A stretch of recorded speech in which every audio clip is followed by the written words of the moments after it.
To je nádherný záber, ale z druhej strany obrovský rešpekt.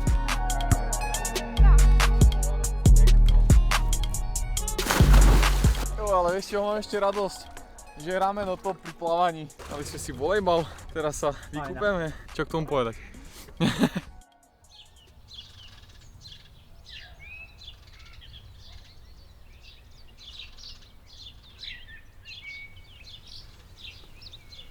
Či to robíš sám a prečo to robíš? Momentálne to robím sám fyzicky, ale mentálne to robím stále s Pištom, Pahníkom, ktorý mi to ukázal pred 2 rokmi. A to je taký rituál toho nastavenia sa pred takým dňom, vieš, kedy ťa čaká veľa aktivít a utekáš od jednej aktivity k druhej. Tak je to taká aj menšia vizualizácia a uvedomenie si vlastného tela a prepojenia sa vlastne s tou zemou a uvedomenie si toho, že čo vlastne počas toho dňa by som rád docielil a kým by som rád bol, kým by som rád nebol, pretože je ľahké možno, že začať plniť presvedčenia a očakávania iných a vzdialiť sa od tej svojej vlastnej cesty, takže toto je môj taký rituál, v ktorom si priebežne keby pripomínam sám sebe, kým chcem byť a čo chcem počas dňa robiť a ako sa chcem správať. U mňa je dôležité hlavne ten kontakt bosou nohou s povrchom a to mi robí akože úžasný pocit. Vieš, ak máš proste celý deň v kopačke nohu v topánkach a veľakrát keby stratíš keby tak slangovo, že tú pôdu pod nohami a zrazu vlastne keď máš tú bosú nohu, tak precítiš keby každý ten herbol na tej tráve alebo proste tú rannú rosu. Asi keby zvedomím to chodidlo znovu a potom sa mi aj lepšie trénuje, vieš, že vlastne cítiš naspäť to telo. Je to bomba. Odporúčam grounding.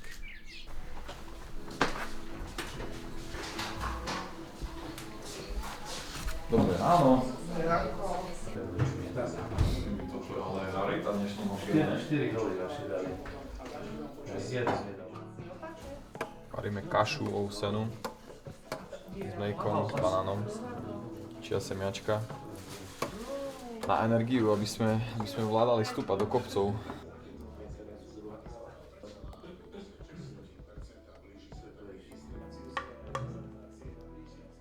Práve sa nachádzame v rakúskych Alpách, kde som došiel so svojimi kamarátmi po sezóne a aby som vás trošku vtiahol do deja, tak dneska máme cca 5. deň po ukončení sezóny a teda respektíve po poslednom zápase, ktorý sme zvládli doma. Vyhrali sme 3-0 s Trnavou, tým pádom sme si zaistili 2. miesto v tabuľke. Vďaka tomu umiestneniu sme získali aj baráž do konferenčnej ligy, takže sezóna viac menej úspešne splnená. Z osobného hľadiska to bola takisto jazda, keďže som celú sezónu kopal v posilke na ihrisku a spätnú väzbu v podobe nejakých zápasov som príliš moc nemal.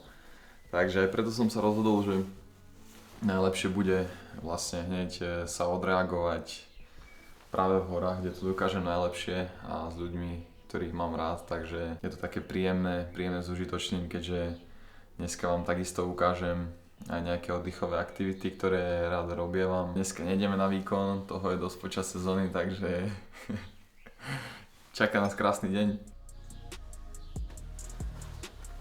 Práve sa dáme do auta a Kerčo, kam ideme, som zabudol.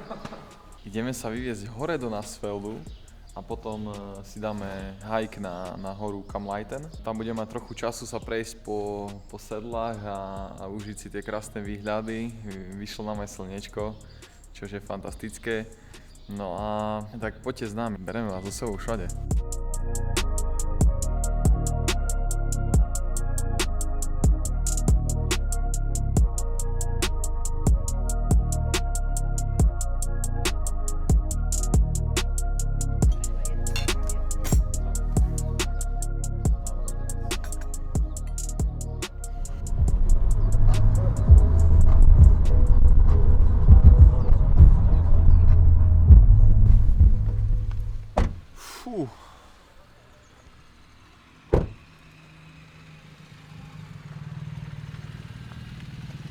Šialenstvo.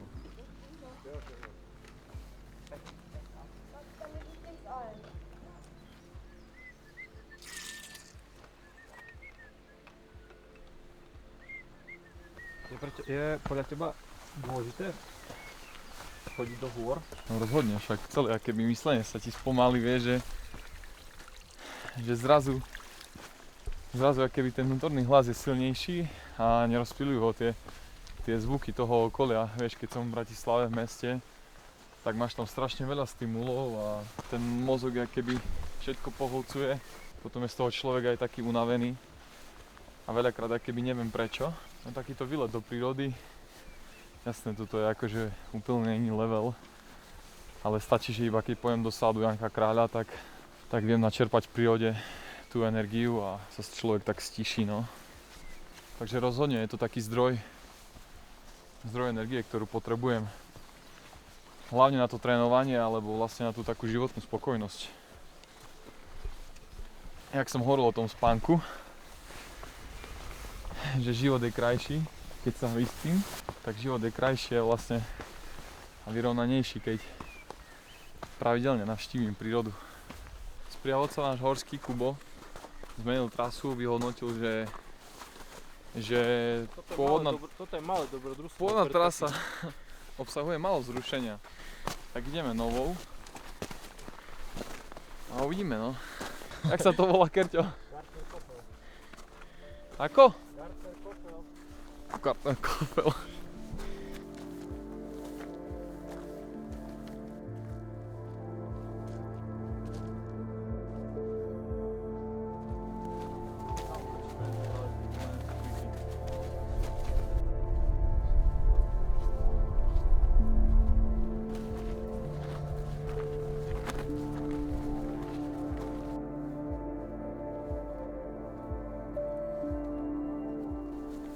Z prechádzky sa stala ferata.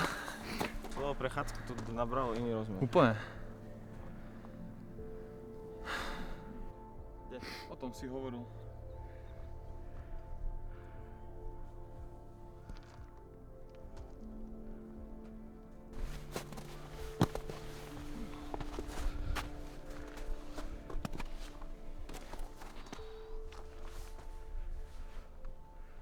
Z jednej strany to je nádherný záber, ale z druhej strany obrovský rešpekt. Proste cítim, že telo je v totálnom napätí, akéby pripravené Do prežitia. Hej, úplne survival mode, no.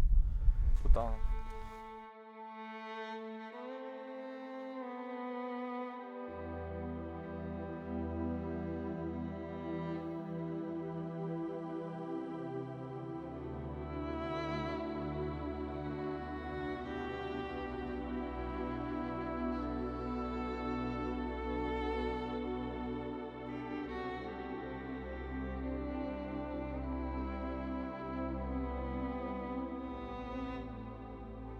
Asi nechceš dole.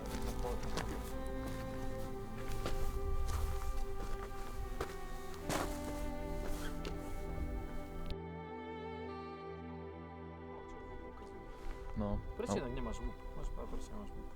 Prečo nemáš VUP? Jaj. Len položím ťa Lebo mám off-season. Nepoužívam VUP, nesledujem si teraz žiaden režim, vlastne ani viac menej ani stravu. Včera som mal fajný šašlík s pláckou, takže a teraz nás čaká zase nejaká dobrota, takže aj to obnáša tá off-season, že vlastne trošku vypustím z tej monotónnej rutiny, ktorú mám 95% roka a paradoxne potom naberem zase tú energiu, aby ja sa rád potom do tej rutiny vrátim, ale najprv si ju potrebujem trochu odoprieť, aby som sa na ňu potom zase znova začal tešiť. Life balance. Let's go.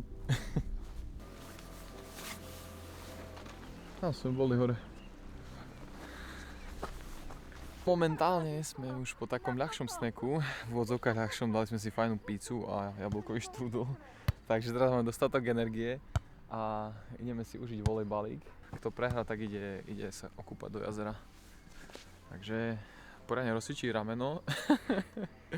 Adam, pozdravujem ťa. Poriadne si rozcvičím rameno a potom si užijeme volejbalík fajne na boso, na piesku, paráda. Čo viac?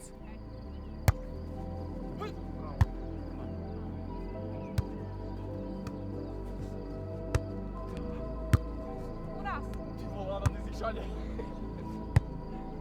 Poď. Ja. Padaj, poď.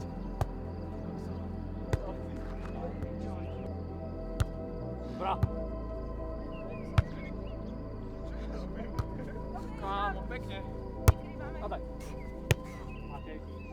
Nie, premotivovaný. Jak si hral?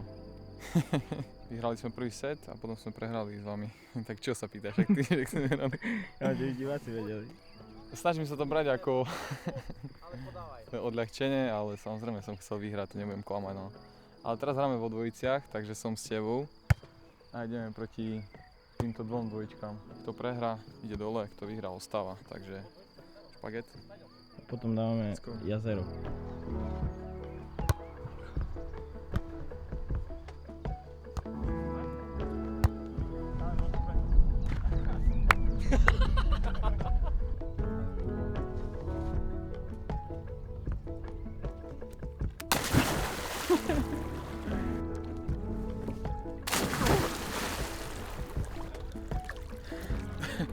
Tak toto som dneska nečakal, že ešte pôjdeme do vody, ale úžasná voda. Dali sme si volejbal, teraz sa vykúpeme. Čo k tomu povedať?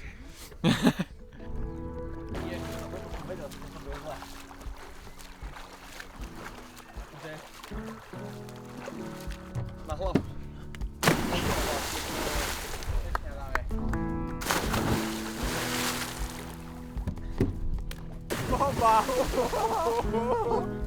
No ale vieš čo, mám ešte radosť, že je rameno top pri plávaní.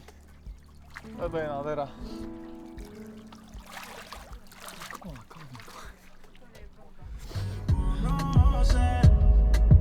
Cuando me hablas y yo me recuerdo lo rico que fue amanecer sin ropa a tu lado y a Dios agradecer por un día nuevo y en el anochecer. No. Tak dnešný deň. Akurát som hovoril chlapcom v aute, že to bolo za posledné obdobie, minimálne za rok a pol až 2, čo si spomínam, tak môj najlepší deň. Čo sa týka ľuďmi, s ktorými som ho strávil a zároveň vlastne tej pestrosti toho dňa, že ráno sme začali túru a hore sme zažili sneh a vlastne ešte deň skončil tým, že sme sa kúpali v jazere pod Alpami. Zahrali sme si krásny volec, predtým volejbal, takže úžasné. Ja už som, čo sa týka batérií, na minime, ale kvôli tomu si ešte dáme risotko a pôjdeme sa pobrať do posteli, takže som rád, že som vám mohol takýto pestrý deň ukázať. Ja som si ho patrične užil a teším sa teda na pokračovanie ďalších videí. Dobrú noc, čaute.